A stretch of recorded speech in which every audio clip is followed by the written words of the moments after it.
رسول الله وعلى آله وصحبه الكرام وبعد. السلام عليكم ورحمة الله وبركاته.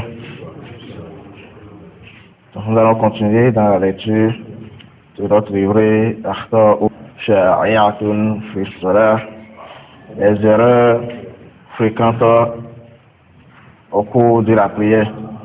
Et nous sommes au niveau des erreurs, au niveau de la position debout. Les erreurs dans la position debout. Comme deuxième erreur ici, l'auteur dit Kashfu al-mar'ati qadamayha fi salah. Le fait que la femme découvre ses pieds au cours de la prière.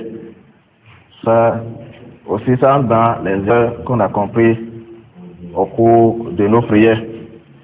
Et quand nous disons ici, l'auteur a dit, comme on l'avait mentionné au début, on a dit que le cheikh Omar Bazmoul, c'est Mohammed ibn Omar Bazmoul, c'est lui qui a lu et approuvé ce livret.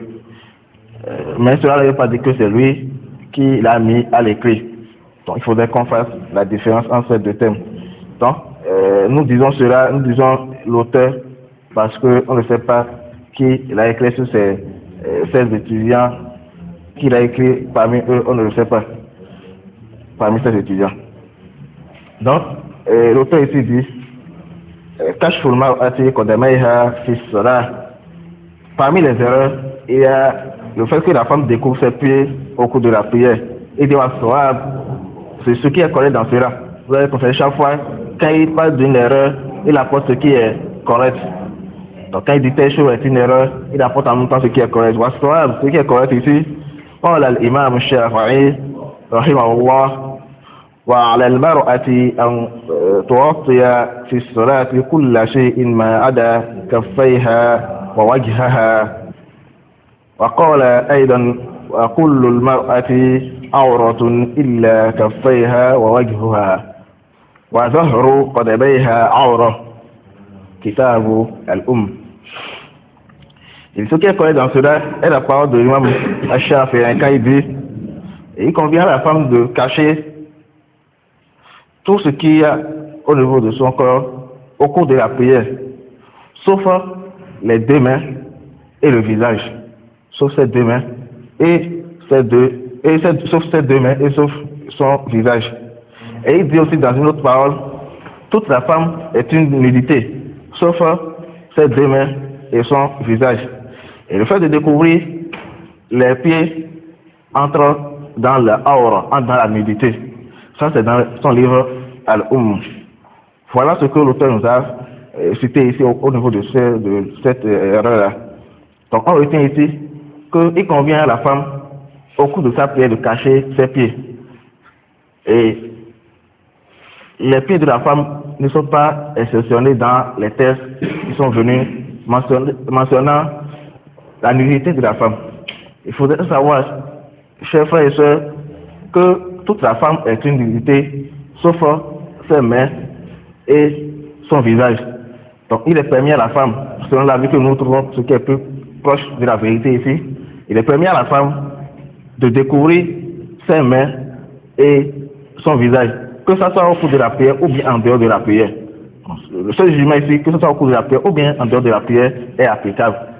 Vous voyez, s'il y a d'autres savants qui voient qu'il est obligatoire à la femme de cacher son visage, il y a d'autres savants qui voient cela.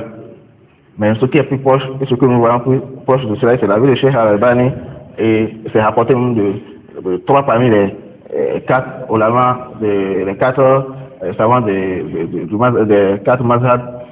Il y a trois parmi eux, c'est rapporté que c'est pas obligatoire.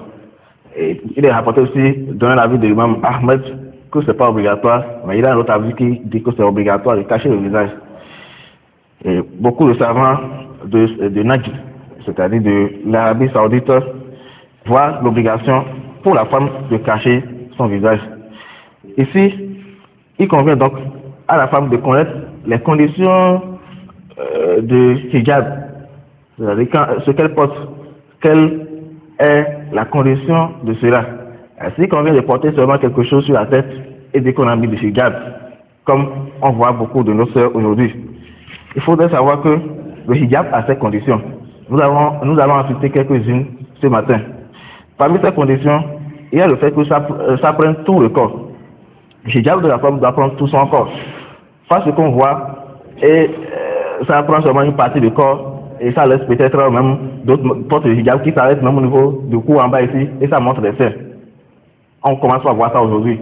D'autres portes de hijab qui n'atteignent même pas les genoux, et ça montre les pieds. Les pieds sont apparents, et les jambes aussi sont apparentes. Donc, tout ça, c'est des choses qui ne conviennent pas à la femme quand elle porte son hijab. Ça doit prendre tout le corps. Sauf les deux parties que nous venons de dire, selon ce qui est plus correct chez les savants, ce qui est plus proche de la vérité, ce que nous trouvons plus proche. Donc, sauf les mains et le visage. Sinon, tout le reste du corps, il faudrait que la femme couvre ces parties-là. Parmi les conditions, il y a le fait que ça doit être large et souple, ample. Ce que la femme porte, ça doit être large. Ce n'est pas des choses serrées. On voit des hijabs serrés aujourd'hui. On voit même au niveau de la main, il faut ça se serrer au niveau de la main. Et on pense que c'est le hijab. Et on doit même, est-ce que ça provient des pays islamiques? Donc, il portent des choses qui sont serrées au niveau de leur corps. Cela n'est pas permis. Que ce soit pour l'homme ou que ce soit pour la femme, il ne nous est pas permis de porter des choses serrées. Ce qu'on porte, ça, c'est le corps. L'islam interdit ça. Vous voyez? Donc, la femme, ce qu'elle porte comme hijab, ça ne doit pas être serré. Ça doit être souple et ample. Ça ne doit pas être transparent, ça doit être opaque. Ce que la femme porte comme hijab, ça ne doit pas être transparent. On voit des gens porter des hijabs aujourd'hui.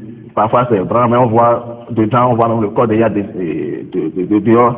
Tout cela, il faudrait qu'on fasse attention à ça. Donc, on voit aussi des femmes aujourd'hui porter ce qu'on appelle tekente. Chez nous, ici, il y a que c'est au nord, ici on appelle ça tekente, mais dans le monde urbain, on appelle ça boni, et ça aussi d'autres noms chez d'autres personnes. Tous ces noms qu'on donne à ça, nous, on ne doit pas revenir sur les noms, mais ce qu'il faut garder ici, ce qui s'appelle tekente ici ou bien boni, ça n'a aucune valeur dans la législation. Je dis, ça n'a aucune valeur dans la législation. Au contraire, ça contredit la législation de l'islam. Et il ne convient pas aux femmes musulmanes de se mettre ces choses dans la tête en prétendant que c'est notre culture. Parmi les conditions, il ne faudrait pas que ça soit parmi les vêtements de célébrité. Ce qu'on porte et ça soit spécifique, c'est à nous seuls. Et c'est pas connu des musulmans de la zone qui portent ces genre de vêtements et nous on porte cela. Parmi les conditions, il y a le fait que ça ne va pas ressembler aux vêtements des hommes. Parmi les conditions, il ne faudrait pas que ça ressemble aux vêtements des mécréants. Et voilà quelques conditions que nous pouvons citer ce matin à propos. Donc, le visage ici, nous avons dit qu'il est permis à la femme de découvrir ça, mais il faudrait qu'on se tourne. Les savants disent même que quand même on dit que c'est sûr, et quand on dit que c'est permis à la femme de découvrir son visage, c'est permis à elle de découvrir son visage, ça demeure toujours recommandé. Donc quand les savants disent ici que c'est permis, c'est pas que c'est interdit de cacher le visage. Toute personne peut penser ça, non. Les savants voient que ça demeure toujours recommandé à la femme de cacher son visage. Surtout aussi quand la femme est une fitna. Elle est belle et on craint qu'elle crée de fitna pour les hommes. Les savants disent que ça devient même parfois même obligatoire dans certains cas qu'elle cache son visage. Car on dit de nos sœurs qui aujourd'hui naturellement elles ne sont pas belles, mais elles décident maintenant de mettre des maquillages pour s'embellir encore pour sortir. Alors que les savants disent quand même la femme naturellement est déjà belle, elle peut créer des fitna, de porter même de niqab. Ça peut aller même vers l'obligation pour elle. Quand on dit maintenant de nos sœurs qui sortent maintenant cherchant encore à embellir ça pour sortir. Vous voyez comment nos femmes sont devenues aujourd'hui, nos filles, nos soeurs, elles ont contrôlé la législation. Elles ont contrôlé la législation. Et quand je parle de tekente, il faudrait que je souligne un point essentiel.